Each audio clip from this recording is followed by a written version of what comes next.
Welcome to Nightmare Fuel Stories. The seventh floor. I used to think hospitals were places of healing. Now I know better. My name is Dr. Eliza Chen, and I've been a resident at Mercy General Hospital for 2 years. The hours are brutal, the stress is constant, but I've always believed in the work until 3 weeks ago.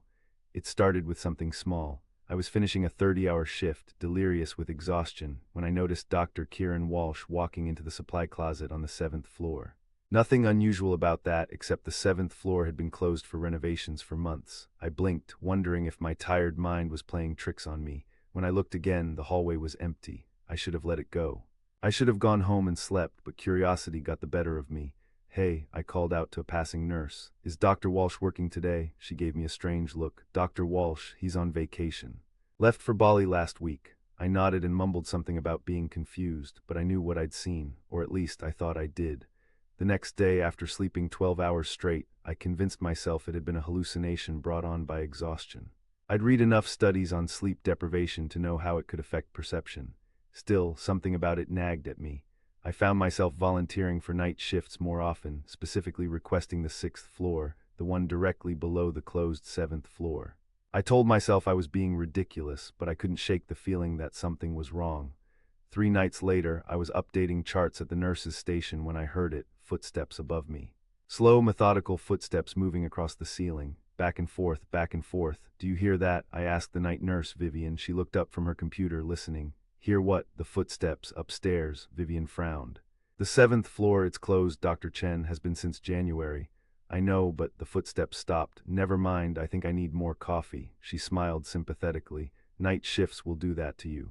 Start making you hear things." But I wasn't hearing things. I know what footsteps sound like. The following week, I was transferring a patient from the ER when I saw the elevator display hit 7 on its way down to us. "Does the elevator still go to the seventh floor?" I asked the orderly beside me. "Not supposed to," he said. "Maintenance disabled those buttons months ago. When the elevator arrived, it was empty." The digital display now showed 6. I should have reported these occurrences, should have told my supervisor or security, but what would I say? That I was seeing things, hearing things. In a hospital, that's the fastest way to find yourself on the other side of the stethoscope. Instead, I started researching. I spent my breaks in the hospital archives, looking through old records. Mercy General was over 100 years old, with the newest wing, including the seventh floor, added in the 1970s. Nothing in the official history seemed unusual. It was Vivian who first mentioned the rumors. "You've been asking a lot of questions about the seventh floor," she said one night, her voice low despite the empty nurse's station. "Just curious about the renovations," I lied. She glanced around, then leaned closer. "My aunt worked here in the 80s. She said they used to use that floor for psychiatric patients, the dangerous ones. This isn't a psychiatric hospital. It wasn't officially. But there was some Dr. Winters, I think his name was, who was conducting experiments, unofficial treatments." "What kind of experiments?" Vivian shrugged. My aunt wouldn't say much. "Just that they shut it down after patients started dying." I tried to dismiss it as hospital folklore. Every hospital has its ghost stories. But that night, as I was leaving, I found myself taking the stairs instead of the elevator. The stairwell was quiet, emergency lights casting everything in a sickly green glow. I climbed past the 6th floor, hesitating at the landing. The door to the 7th floor had a large construction area, no entry sign. Yellow caution tape crossed over it, but the tape had been broken and the door was slightly ajar. I stood there for what felt like minutes, my heart pounding in my chest. I should walk away. I should report this. I should do anything but what I was about to do. I pushed the door open. The hallway beyond was dark, illuminated only by the exit sign's red glow. It looked like a normal hospital floor, nurse's station, patient rooms, supply closets, except everything was covered in a fine layer of dust. No signs of construction, no tools, no materials, no evidence of renovation work at all. I took out my phone and switched on the flashlight, sweeping it slowly across the hall. The floor plan was identical to the 6th floor below, but something felt wrong. The air was stale, yet colder than it should be, and there was a smell antiseptic but with something underneath it, something organic. I moved deeper into the floor, past empty patient rooms with their doors standing open. Each room looked as if it had been hastily abandoned, beds still made, privacy curtains half drawn, ancient monitoring equipment silent and dark. Then I reached room 718. Unlike the others, this door was closed. And unlike the others, there was a name on the patient information slot. Winters, J. My blood ran cold. Dr. Winters, the doctor Vivian had mentioned. Why would his name be on a patient door? I hesitated, then turned the handle. The door swung open with a low creak. The room was different from the others. No hospital bed, no monitoring equipment. Instead, it looked like an office. A large desk dominated the space. Filing cabinets lined one wall and bookshelves the other. Everything was covered in dust, except the chair behind the desk, which showed clear signs of use. And the surface of the desk itself, where a single file folder lay open.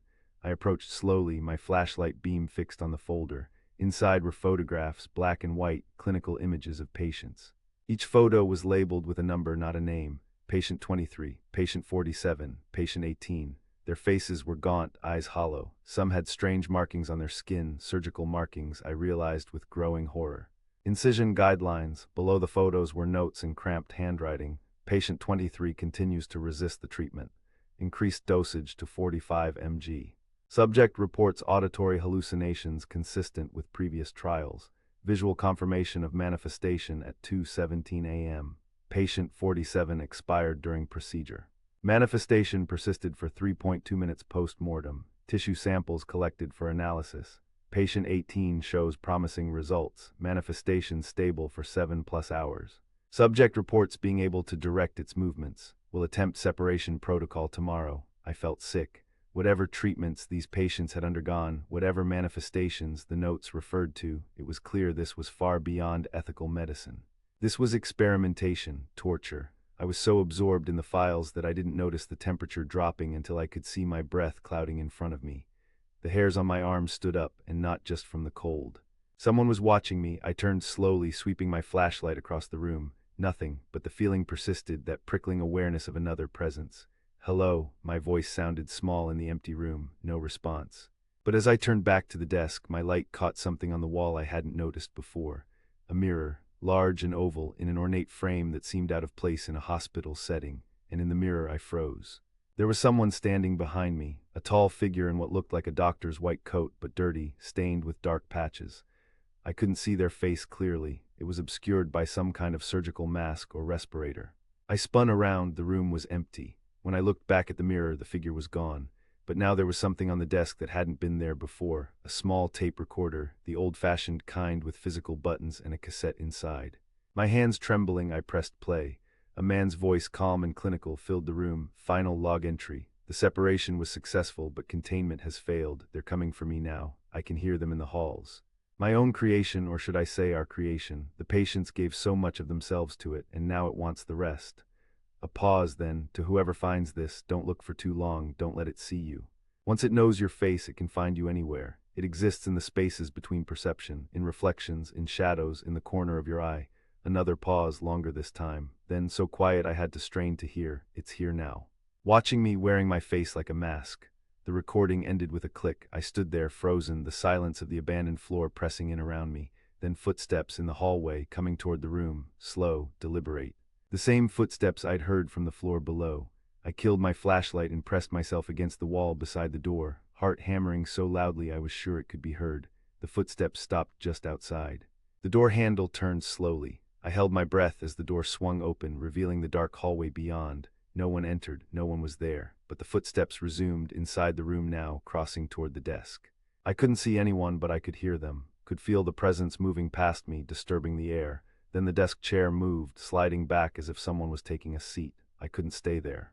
Whatever was happening, whatever unseen thing was in that room with me, I needed to get out. I bolted for the door, running blindly down the dark hallway toward the stairwell. Behind me, the footsteps gave chase. I burst through the stairwell door and practically fell down the stairs to the 6th floor, not stopping until I reached the brightly lit, normally staffed nurses' station.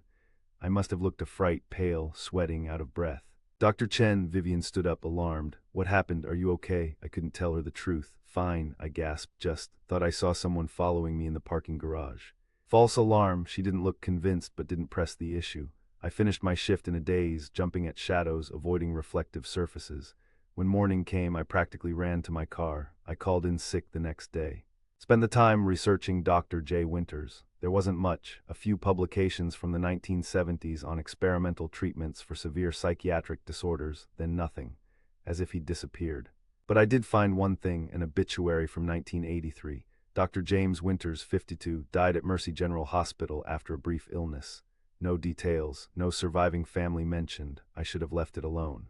Should have requested a transfer to another hospital, but I couldn't stop thinking about those patient files, about that voice on the recorder, about whatever was walking around on the 7th floor.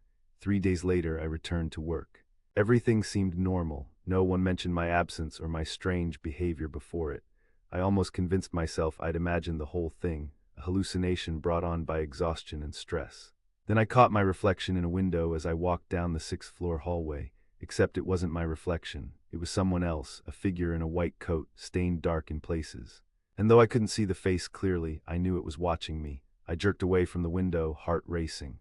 When I forced myself to look again, my normal reflection stared back at me, but things only escalated from there. I began seeing the figure everywhere, in windows, in the polished surface of medical equipment, in my rearview mirror as I drove home. Always at a distance, always watching, never there when I turned to look directly. And I began hearing the footsteps again, not just above me now, but behind me in empty corridors, following me. I stopped sleeping. How could I, when every reflective surface in my apartment might show me that stained white coat, that obscured face? I covered my mirrors with sheets, turned my phone face down, kept the TV off. At work, people noticed. Of course they did. "You don't look well," my supervisor said after I jumped at the sight of my reflection in a patient's room window. "Maybe you should take some more time off." I couldn't tell her why I was afraid, couldn't explain that something from the 7th floor had followed me home, that it was watching me, hunting me. Instead, I nodded and accepted the mandatory week of leave she prescribed, but being home was worse. At least at the hospital there were people around. At home, I was alone with the footsteps in my empty hallway, with the shadows that moved when they shouldn't. On the 3rd night of my leave, I woke to the sound of my bathroom faucet running. I hadn't turned it on. I lived alone. I lay in bed, paralyzed with fear, listening to the water run.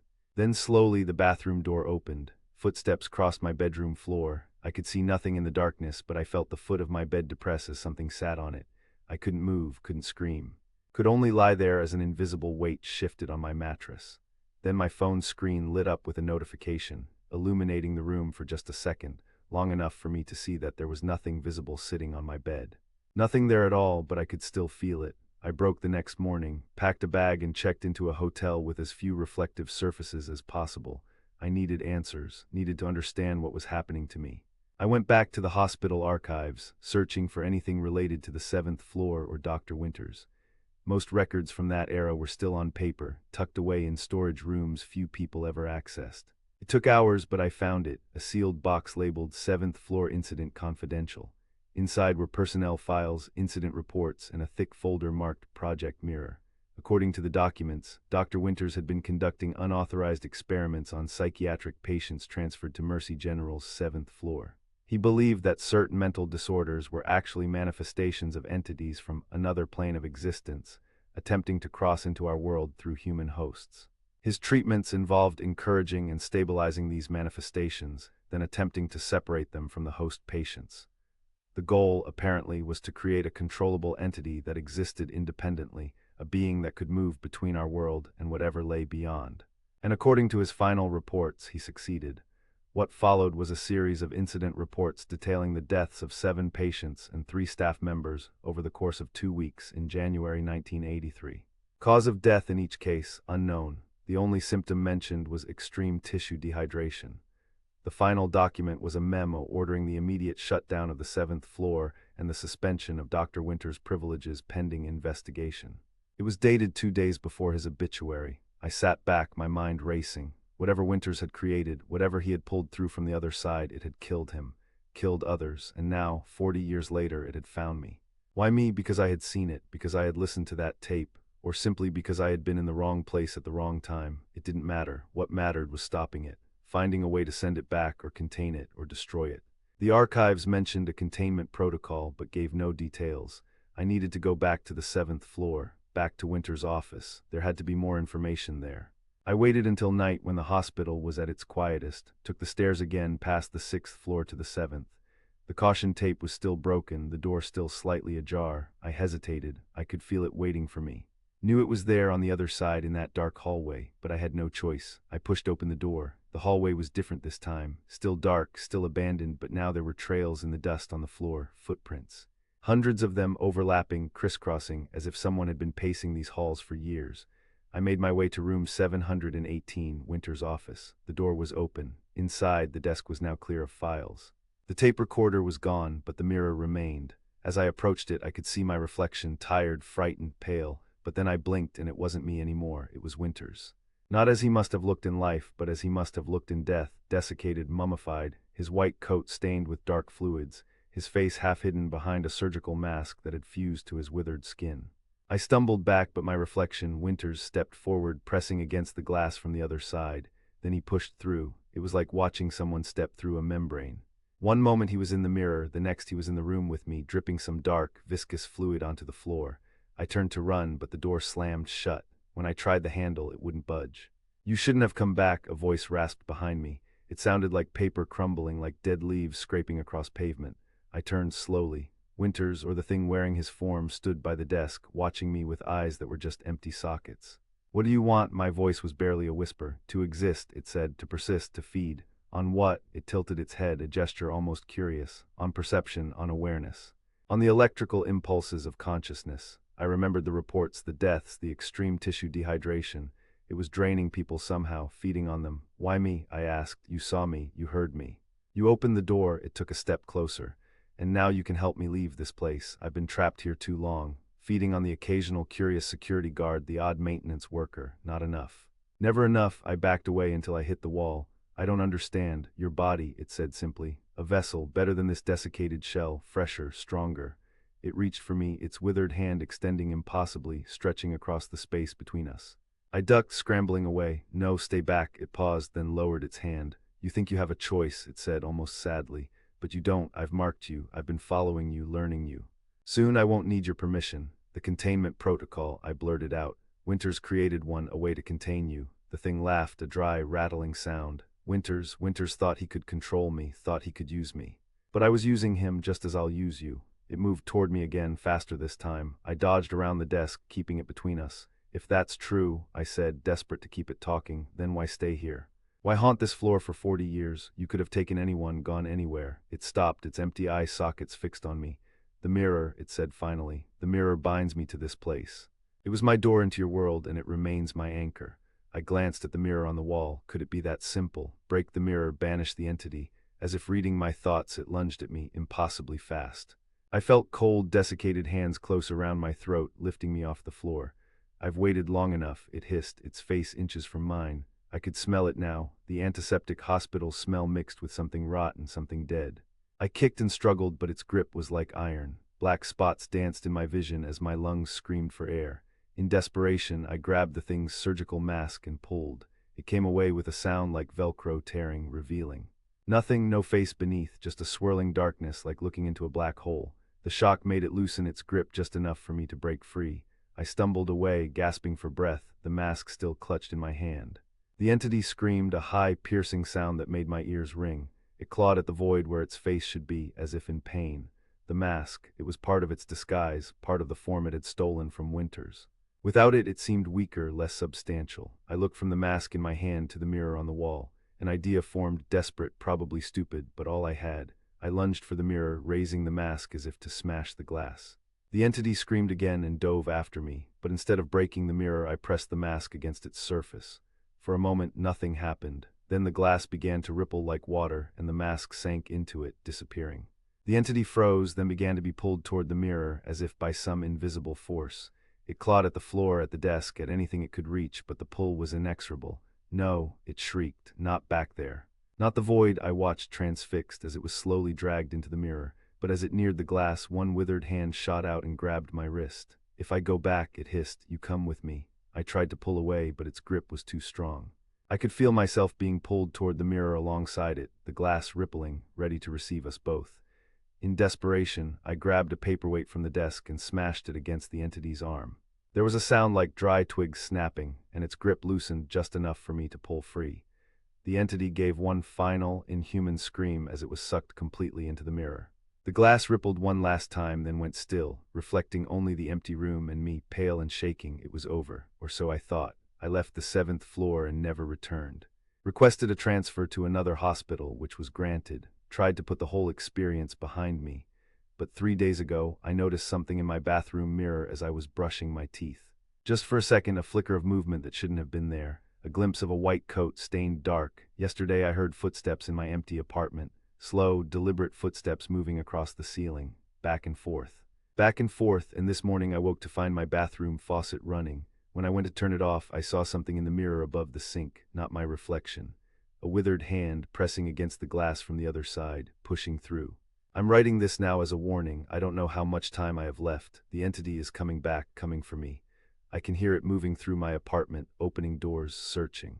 I've covered all the mirrors, blocked all reflective surfaces, but it's finding other ways in, through shadows, through the dark screen of my turned-off TV, through the black window glass at night. It's learning new tricks, becoming stronger.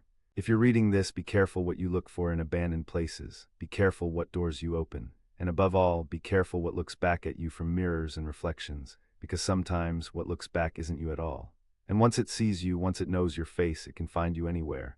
I can hear the footsteps outside my bedroom door now. Slow, deliberate, the handle is turning, it's here.